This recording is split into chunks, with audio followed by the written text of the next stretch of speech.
Tasman's sweeping speed limit overhaul is finally complete, but not without controversy. After years of debate, planning, and political curveballs, the Tasman District has officially wrapped up its comprehensive speed limit reduction initiative, a process that began back in 2022 and has stirred strong opinions across the region. Stretching from the scenic shores of Golden Bay to the bustling town of Richmond, Tasman's vast road network includes 1168 local roads covering a total of 1,681 kilometers. And while no roads saw speed limits increased, and state highways remained untouched, the changes were far from minor. Once fully implemented, 149 roads will have reduced speed limits, impacting approximately 262 kilometers of roadway. That's nearly 13% of Tasman's local roads, or about 15.6% of the district's entire transportation network, a significant shift by any measure. And this is the part most people miss. Nearly every school in the district, 35 out of 37, will see speed limit adjustments right outside their gates. These include both fixed and variable limits designed to protect children during peak hours.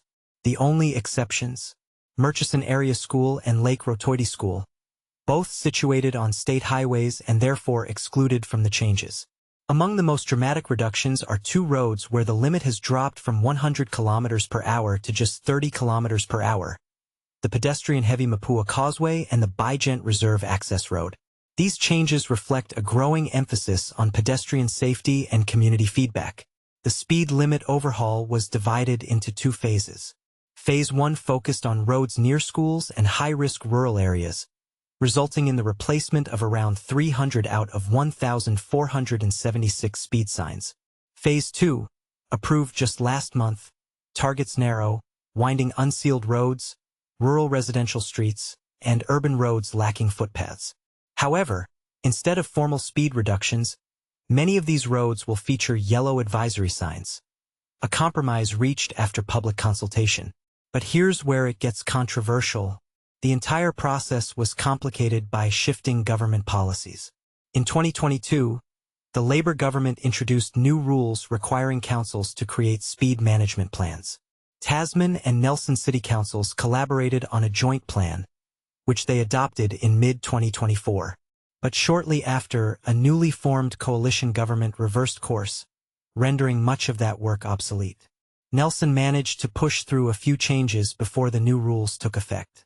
Tasman, however, had to go back to the drawing board, reconsulting the public and revising its already approved plan. This unexpected detour cost the council roughly $50,000 in staff time and added to the $200,000 already spent on the now invalidated plan, shared with Nelson. Originally, the broader plan was projected to cost $5 million over 10 years, with funding split between the council and the New Zealand Transport Agency. Instead, Tasman opted for a scaled-down version, budgeting $250,000 annually for a decade, totaling $2.5 million, which is still significantly more than the $900,000 spent on the revised two-phase implementation. Throughout the project, the council made efforts to reuse speed signs in good condition and recycle those that weren't, demonstrating a commitment to sustainability and cost efficiency. As the final changes were adopted last month, council officers noted that while minor adjustments may occur in the future, this marks the end of any large-scale, district-wide speed limit reviews for the foreseeable future. Jane Murray, the council's transportation planning advisor, expressed gratitude to residents who participated in the process, acknowledging the delays caused by shifting government policies and thanking the community for its patience. Now, here's a question for you. Do you think these speed limit reductions will genuinely improve safety, or are they an overreach that disrupts daily life?